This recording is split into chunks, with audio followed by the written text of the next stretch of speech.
Like it comes to your Morehouse email address? Okay, because quite a few students ended up coming into class on Wednesday, and we're asking like, where is everyone? Okay. Generally, I think the email might have been, it was like some EdSTEM post where I think I titled it like Wednesday lecture virtual. So just anytime you see the announcement from EdSTEM, I typically only send out like 2 announcements per week. You should get the email. Make sure you actually click on it and view the announcement on EdSTEM. Or alternatively, like just whenever you go to EdSTEM, just take a look on the discussions page and just make sure you haven't missed anything. I'm noticing like on a lot of the posts, it seems like about 30 out of the 55 students are actually viewing them.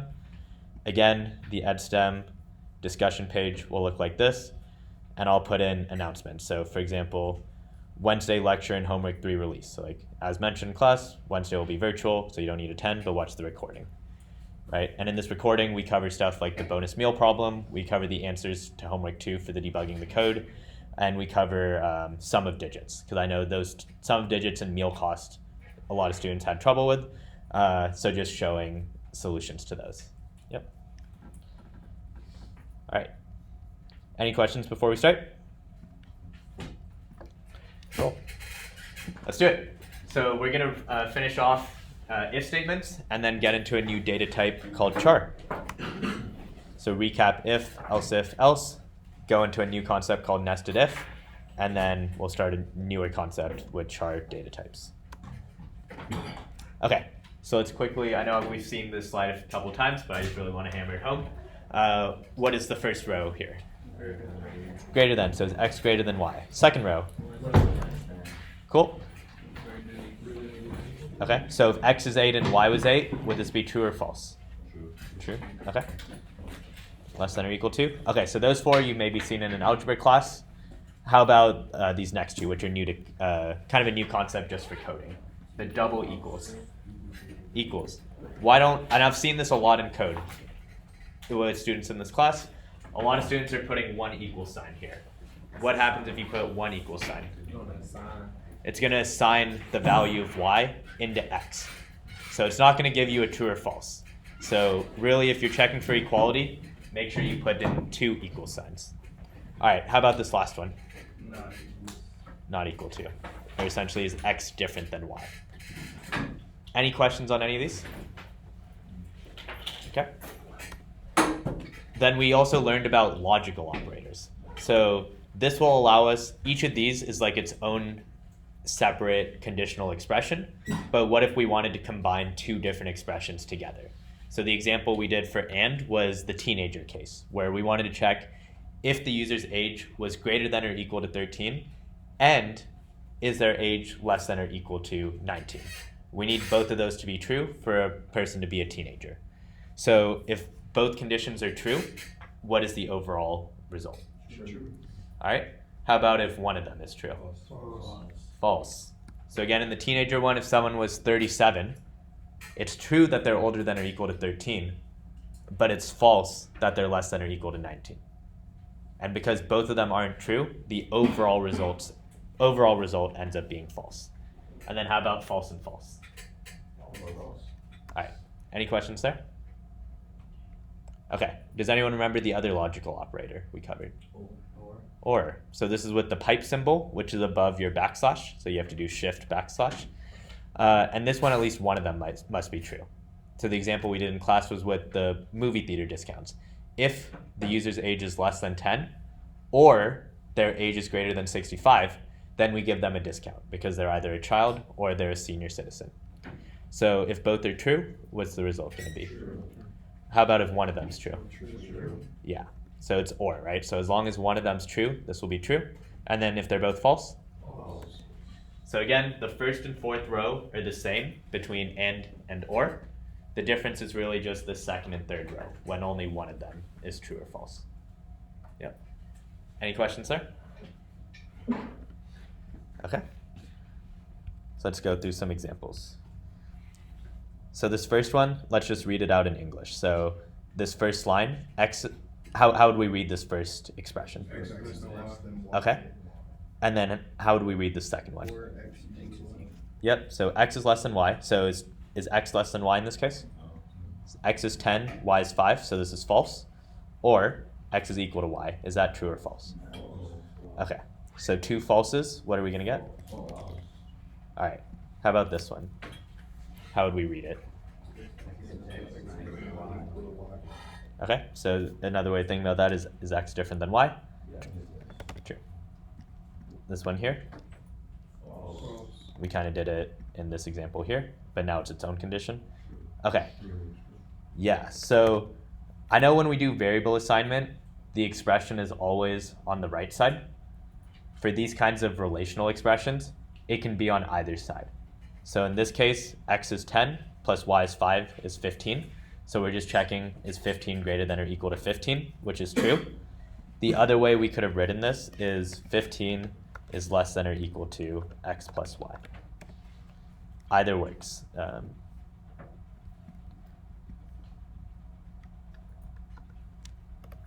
Okay. And then this last one, is x greater than or 8? Yes. So that's true. And is x less than 12? So both of them are true. So true. What would happen if x was 13? So is 13 greater than 8? Yes. True. Is it less than 12? No. So what would the result be? False. Cool. All right. Any questions on any of those? So again, I'll say it now, like this kind of thing will probably exactly be on the written part for the exam. If you know what all the symbols mean, it should be pretty straightforward, but it's really just knowing the symbols. Cool. Okay. So just to recap the if, else syntax again. If we know our code is going to branch and do different things, then we need to start with the if keyword. So again, if, it's a special keyword for C++. It allows the computer to know that we're going to start branching the code. And so we say if, and then we put parentheses, and whatever's in those parentheses must be true or false. So what we were doing on the previous slide, you could put any of these in an if statement because all of them come out to either true or false. If the condition is true, whatever code is in the first set of curly braces is going to run.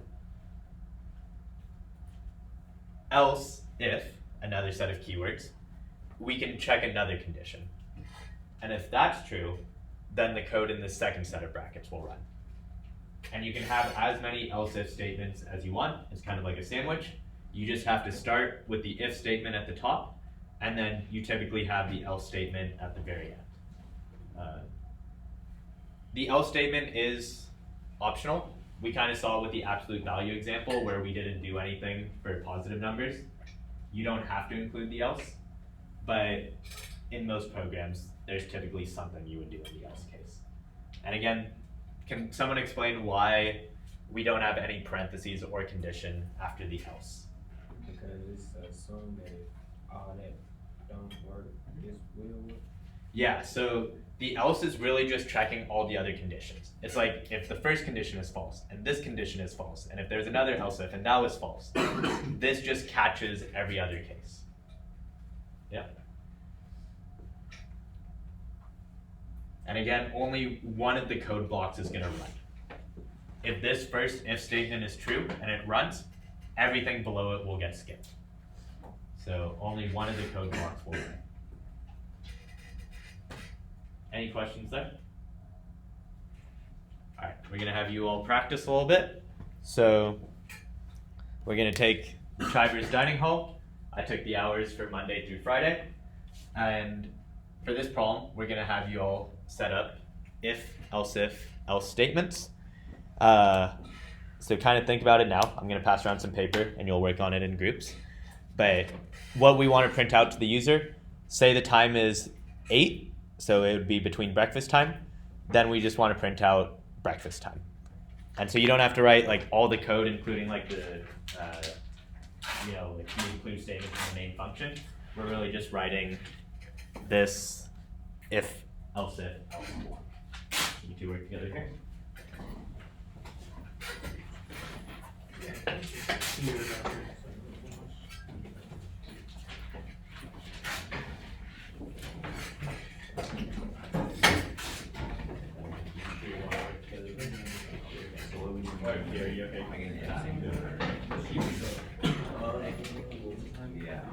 Can you go back to the hours? Yeah. Please. Thank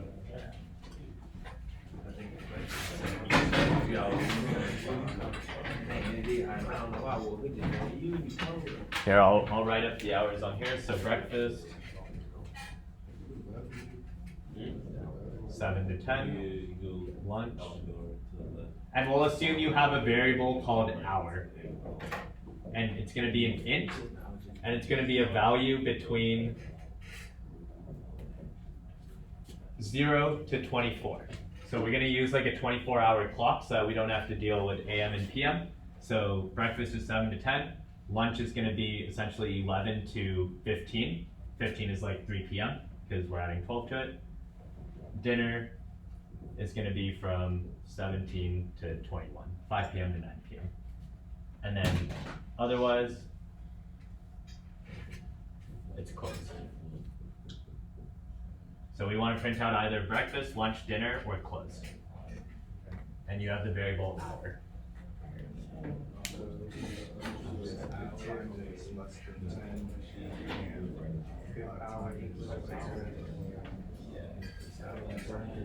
Hour is less greater than or equal to 7, less than or equal to 10, and breakfast. Equal to equal to 7. Okay, no, that was something about that means that. Or less than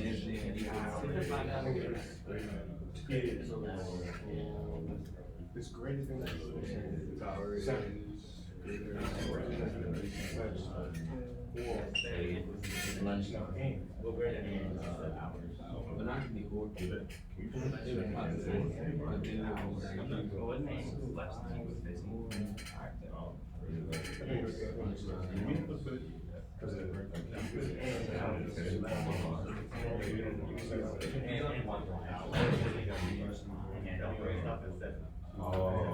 But you still need to they're supposed to be like 7. Probably out 7, but you also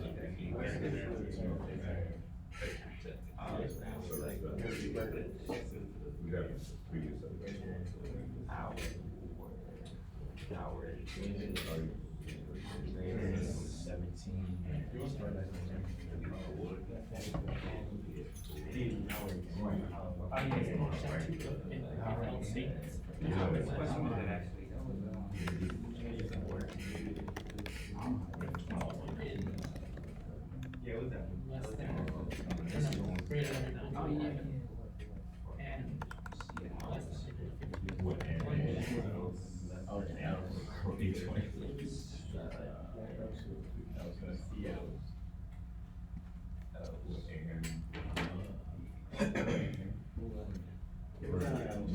Yeah. Yeah.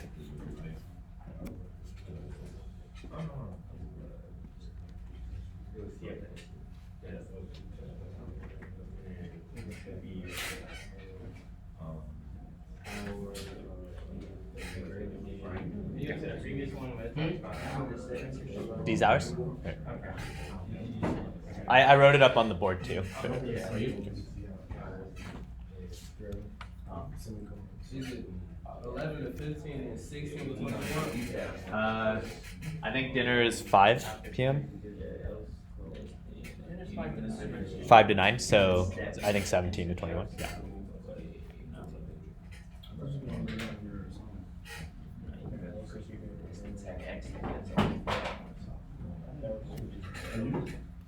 Okay. Cool. So let's think about how we'd set this up. So we have hour. We want our code to do different things. So what's the first keyword that we type in? If. And how can we check breakfast hours? Yeah. if hour is greater than or equal to 7. Okay. So that's the first part, right? Hour is greater than or equal to 7. And why do we have the equal? Why didn't we just do greater than? Because breakfast is open at 7. Yeah, so if it's 7 a.m., we still want it to be true. And then you said the and. And less than or equal to 10. Okay. What I'm seeing students do in the code is they're doing stuff like this. this code will error out. The reason is each of these expressions on either side of the and symbol are their own sub-expression. So yeah, the computer will get confused here and say, what are you trying to compare to 10? So you have to put our both times. Yeah, question. You do or, the or symbol instead of and or no? So let's say we did the or symbol, right? And let's say the time was 11. Let's say the time was 11. So 11 greater than or equal to 7. Is that true or false? That's true. And is 11 less than or equal to 10? That's false. So we have true or false. And do you remember what true or false comes to? It comes out to true.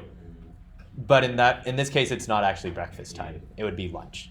So that's why we need the and, because we need both of them to be true for it to be breakfast. Great question. Thanks for asking. All right, so here we would print out breakfast. Any questions so far? Okay. Now, what can we do if we want to add another check? Else if, okay. And what condition do we want to check for lunch?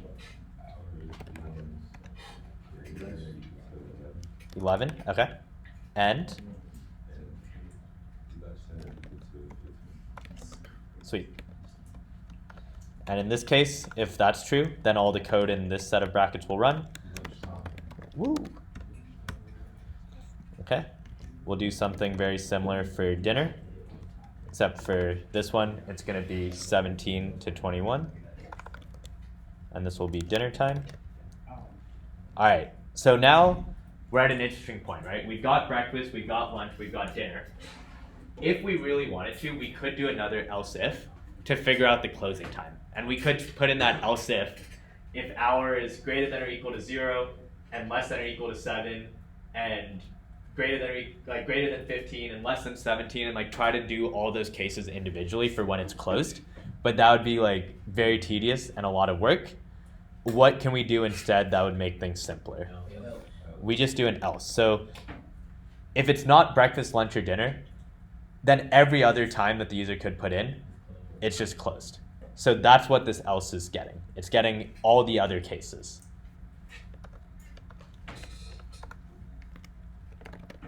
And we'll say dining hall is closed. And then just for the sake of our autograder on EdStem, we would want to put like an end line character at the end. But again, for normal code, you wouldn't actually need it. Okay, so let's walk through an example. Let's say hour is equal to 8. If you're doing this in lab, you would use cin to get input from the user, but unfortunately this visualizer doesn't allow input, so I'll just manually set it to 8. This blue box again is like our memory. So after line 5 runs, what's going to be stored here? 8. Sweet. And then what's happening at line 7? Is 8 greater than or equal to 7? Yes. And is 8 less than or equal to 10? Yes.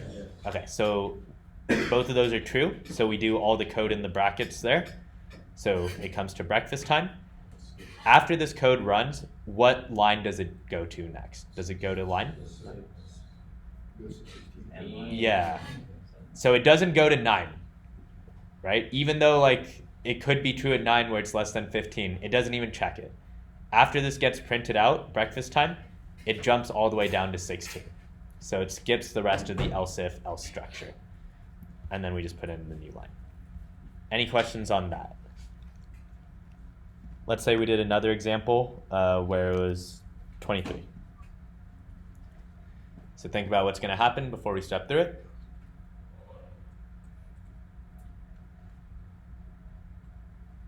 Okay, so what value is going to be stored in the blue box? 23. Okay, is 23 greater than or equal to 7? We're greater than that. So this first one's true. 23 is greater than or equal to 7. So that's true. And then is it less than or equal to 10? So we have a true and a false. So that will be false. So what line do we go to next? We go to 9. So notice how we skip over 8. The code on line 8 doesn't run. Line 9, 23 is greater than or equal to 11. True or false? True. Is it less than 15? All right. So what line do we go to next? All right. Greater than or equal to 17? Less than or equal to 21? So what line do we go to next? 13. And we don't actually like have to check anything in 13, so it'll automatically go to 14, and it will print out dining hall is closed, and then it will come to 16. So dining hall is closed, and then end of program. Any questions there? Okay. Let's say we were to put this in a flowchart. So we get our from user, and then we come into the diamond.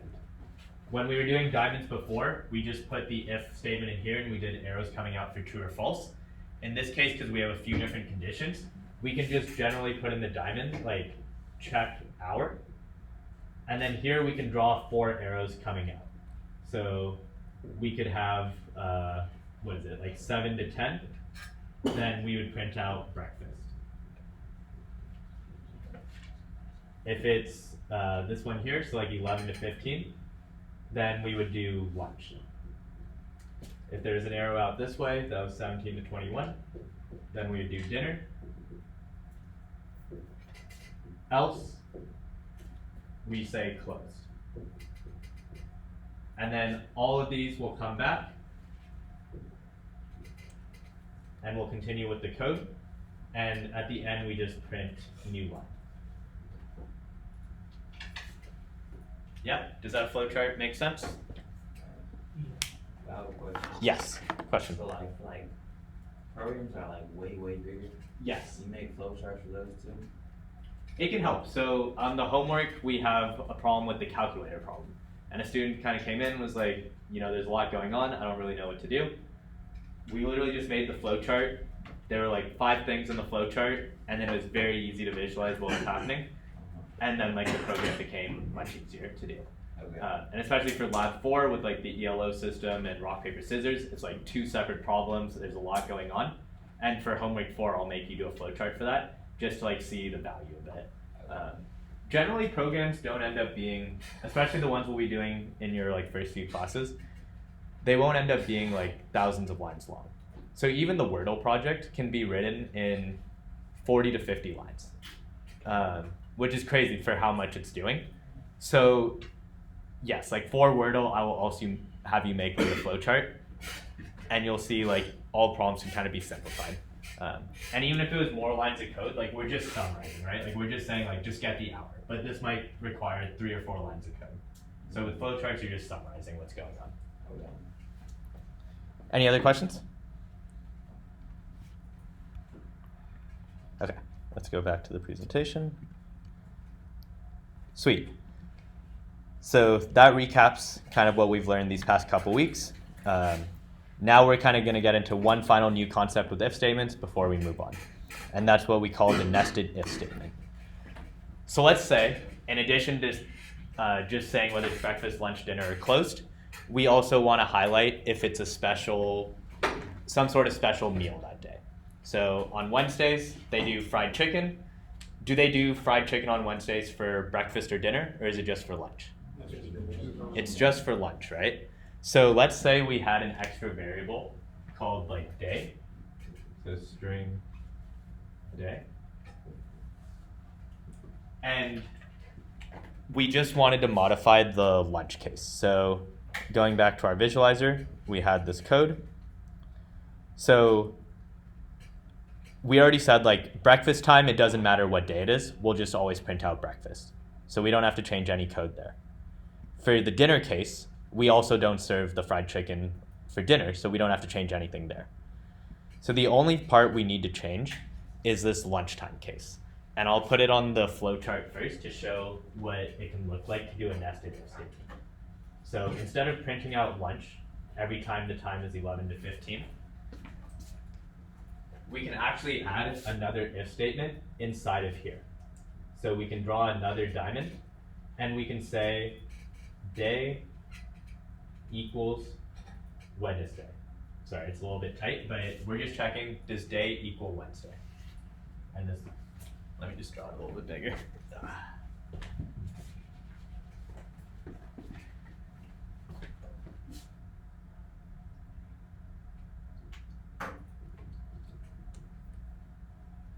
Okay, so if it equals Wednesday, if that's true, then we'll print out fried chicken. else, if it's false, we'll just print out the normal lunch like we were doing before. And then both these code flows will come back together and it'll join everything else. So you just add in between the lunch and dinner. Yes, so now putting it in terms of code. Before we put it in code, does anyone have any questions about what we did on the flowchart? So we just added like an extra if statement. The syntax is exactly the same. If we wanted to, we could have done like if, else if, else if, else. We can do whatever we want. Like you can nest inside. The syntax will be exactly the same. The thing is now just how we write it in code. So as we said, the only code we want to change is the stuff around lunchtime between these curly braces. So we'll come in here and we'll add another line. And what keyword can we type in here to check the day? Yeah, so we can do if. Let me also put in string day. Okay, so if day, and what do we want to check? Is equal to Wednesday.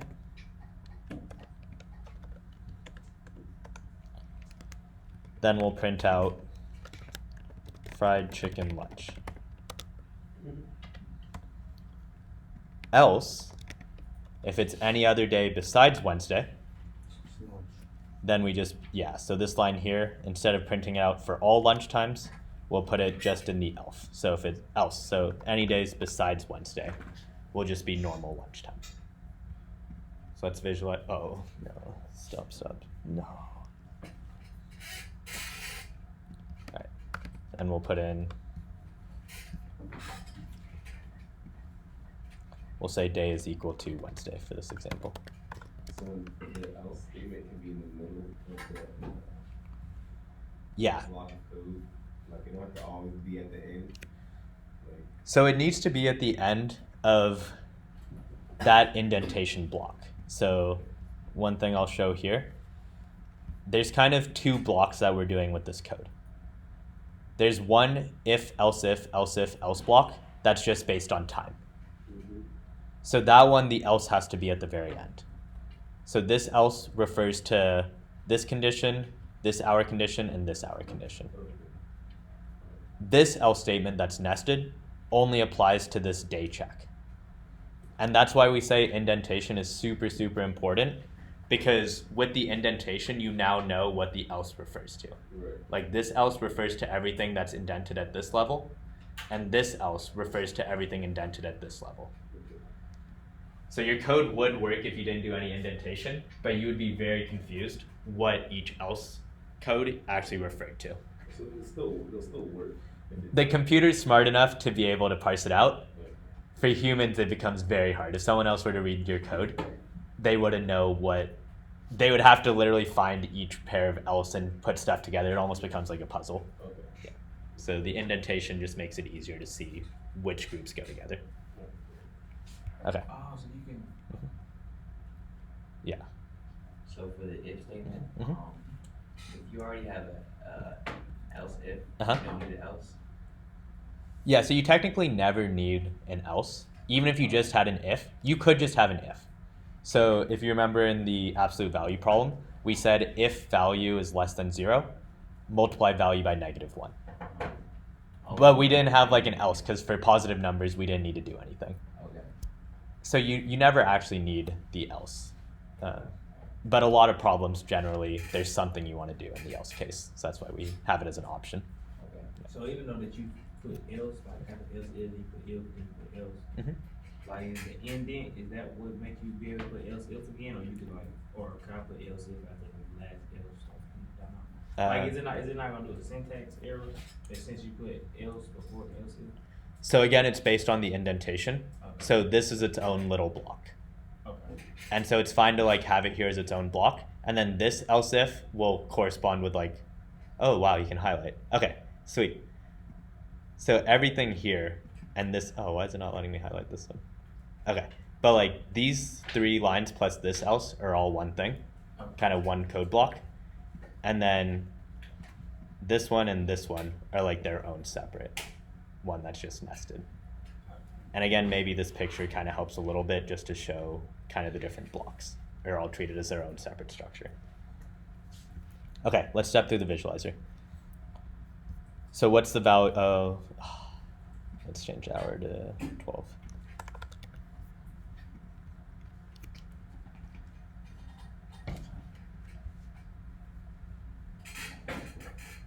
Okay, so what's going to happen first? When hour is equal to 12, what gets stored in the blue box?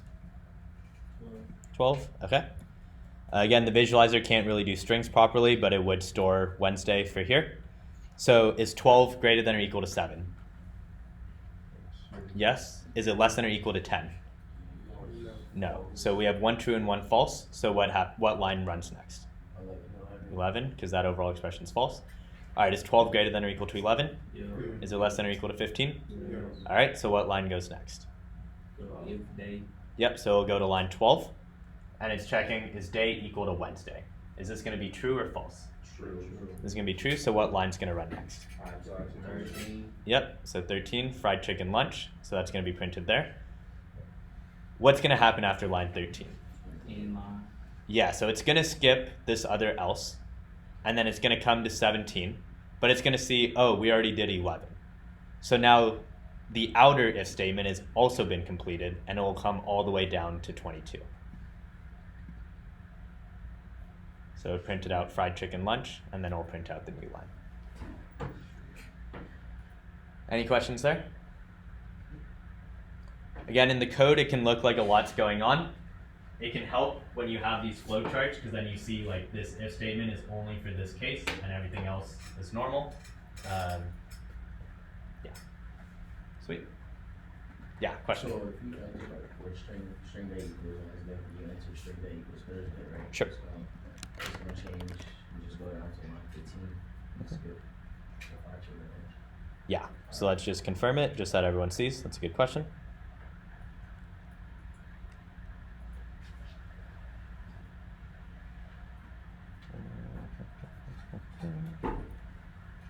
All right, too many people. Maybe we can't verify it. But yeah, it would still come into line 11. That would be true because we didn't change hour. And then it'll check day is equal to Wednesday. That's false. So it'll skip fried chicken lunch and it'll just print out lunchtime. Yeah. Sweet. I got a question. Yeah. Not about this. It's just, do you gotta put include string on the separate line? Yeah, so generally if we're working with a string variable, we'll put it right below include Like IO you string. can't just put like those 2 arrows, the string right into IO string? No, they have to be separate, yeah. Sweet. So again, with the rock, paper, scissors lab, that'll make you do like a nested if else, because we're first gonna check is the user the favorite or the underdog, and then within that, we're gonna check did the user win, lose, or tie rock, paper, scissors. So again, don't worry if you haven't been to lab yet, we'll work on it today or on Monday's lab. All right, so we're gonna learn a new data type called char. Let's just quickly recap the other data types. So can someone give me examples for the int data type? 30. Sweet, so any whole number with no decimal point. How about for the double? Anything with a decimal. So even though us as humans will read this with a decimal point, the computer, or will read it as like a whole number, the computer, because it sees a decimal point, will count it as a double. Generally, especially when we're getting inputs from the user, we almost always want it to be a double if it's numerical, because there could be a decimal point. The only exceptions I can think of right now would be if you want to do int division or the modulus remainder. Those would be the cases where you get them as ints, otherwise generally better to use double. All right, bool will be true or false. And then string, this is just anything with quotes. So even though there's like, this looks like an int to us humans, because the computer sees the double quotes, it will treat it as a string of characters. So now we're going to introduce a new one called char. Does anyone want to try to guess what a char might do? Chart. Character. So it's short form for character. It could have been either. It could have been a chart or a character, but in this case, it ends up being short form for character. And the defining feature for this one is that it's surrounded by single quotes. So you'll notice on the previous slide, we had an example with string where it was the letter A in double quotes. And in char, we still have A, but it's single quotes. So very similar to doubles versus ints. It's really just how it's written in code. So single character, you can't have multiple. So let's say you had something like this, char letters is equal to ABC. What do you think is going to happen in the code? Error. You'll get a compiler error. What do you use that for? I will show a specific example in the next set of slides. Typically, though, you're right. Like anything that a char can do, a string can do as well. So I think even when you were doing the grading problem, you could have just gotten the letter grade as a string and then checked it to the string A, and that would still work. I'll explain the use case in a couple slides. So we said it has to be a single character. Why is this allowed with the \n? That looks like 2 characters to me. So single function, like one thing. They go hand in hand. That's one thing. Yeah.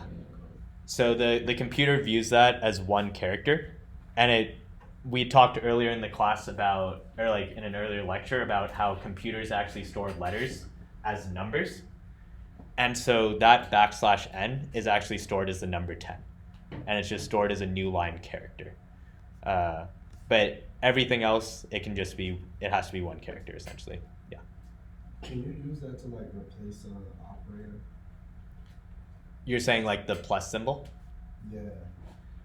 There's no way to convert from like the plus operator to just actually the operator. You would have to do like an if statement that says, if your variable operator is equal to the plus, then actually like add the 2 numbers together. Did I get your question? Maybe I didn't get your question. I mean, like, is there a way to like replace an operator with like a variable of some sort? No, okay, I see what you're saying.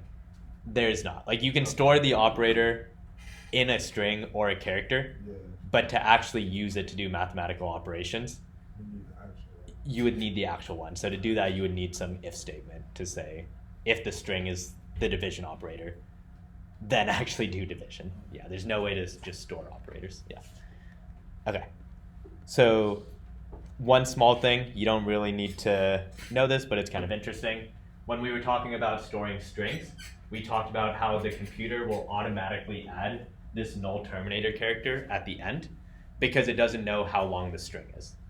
So if we had the string letter C, we'd store C in the first byte of memory, and then the null terminator would say, okay, that's it for the string. But for characters, the computer knows characters can only be 1 long. So it doesn't need to add this null terminator because it knows it's only going to take up 1 byte of memory. So again, when you define the data type, like if it's an int, the computer knows it will always be 4 bytes. The double is always 8 bytes. The char and the bool variables will always be 1 byte. Whereas string variables, it depends on the length of the string. So it's whatever the length of the string is, plus 1 character, 1 byte of memory for the null terminator. Again, not super important for your day-to-day coding, but just nice to understand contextually what's happening in memory. Okay, so now for Ben's question about why we would actually want to use chars when strings can kind of cover all the cases of chars. It's kind of like how doubles cover almost all the cases of ints except for that int division and modulo. There's a couple specific instances where chars are nice. So let's say we just wanted to get a character in a string. To do that, we can define the variable. So we say what the data type is, which is char. We give it a variable name, so we could call it first letter. And then this is kind of a new operator. So it's the square brackets, and you put it after a string variable. So let's say we define the string max, M-A-X, and then the null terminator gets added. In computer science, we do what's called zero indexing, which means we start counting from 0 instead of from 1. It's the main reason why whenever I show all these overviews, I always start from 0, just to kind of subconsciously prepare you all for when we get into strings and arrays. So we always start counting from 0 in computer science. And so in this example, if we wanted to get the first character M, it's really in the 0th position. So we would put the name of the variable. So in this case, we'd call this variable name. And then we put these square brackets. And then we put the index that we want. So 0 would give us a capital M. This one will give us the lowercase a. What would we use if we wanted to get the lowercase x? So name 2. Yeah, name brackets 2. Yeah. Question. So, could you do this with integers too? You cannot do it with integers. To get the digits in an int, that was kind of the sum of digits problem where we had to do the workaround with modulo 10 to get the remainder. So this operator only works with strings. You could take the int, convert it to a string, and then do this to get each individual value. But we'll learn about converting between types later. The main reason why I'm showing this now is next week. So a couple of the homework problems for homework 4 will have you practice this so you can actually use it in practice. And the reason why I'm introducing it now is because when we start the Wordle project next week, it's going to be very helpful for us when we want to see, is the first letter of the user's guess equal to the first letter of the answer? And if it is, then we mark the letter as green. And then we'd want to do the same for the second letter and then the third letter, so on and so forth. So that's why we need this indexing to get each character in a word. Yeah? All right. I know we kind of really sped through char and this in the last 10 minutes. Again, when we do the homework, we'll have more practice. And when we do the Wordle project, I'll talk about this one more time. But I just wanted to show, Ben, for your question, why would we want to use a char? This is the reason. Because when we get this, it returns it as a char data type. So we then have to store it using the char variable. Yeah. Sweet. Okay, so I'll finish up with, from now on, I'm going to start enforcing the deadlines. Any assignment submitted after the deadline will receive half credit, so you should still do it because everything builds on top of each other. Again, for exams, it's going to be very similar to homeworks and labs, so that's your best way to study. It's in your best interest to do it. Again, we have office hours. If you have any quick questions now, I have 10 minutes before the next lecture. Otherwise, office hours from 3 to 4, lab from 4 to 5. If you need help with any of these, make sure you come for those sessions. Or if you have questions over the weekend, you can email me on Outlook, and we can try to set up a 15-minute video call and work through it. So people are very close on some of these problems. If you're very close, just come and get help, and we'll get you over that line. Yeah. Yes. One sec. Let me just stop the recording. And then